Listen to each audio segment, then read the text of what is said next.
Let's say we want to create a pin through the center hole we just created. Let's click on Geometry Create and then Center Line and create a sketch where we want the pin to appear. Let's set our circle radius to the same as before, 40 millimeters.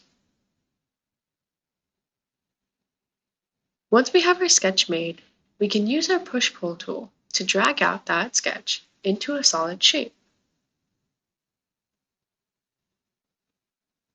We can drag our cursor back and see that a solid pin appears.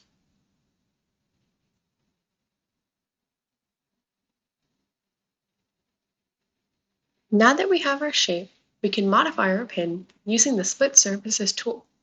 We can click on the outer edge and click on the adjacent curve. Remember, to select a split surface, you need to first select the surface and then click the middle mouse button. Once this is done, we can go directly to the Push-Pull tool and edit the size of our split surface. Here, I want to make the diameter bigger than our pin, let's say 50 millimeters, to hold the pin in place.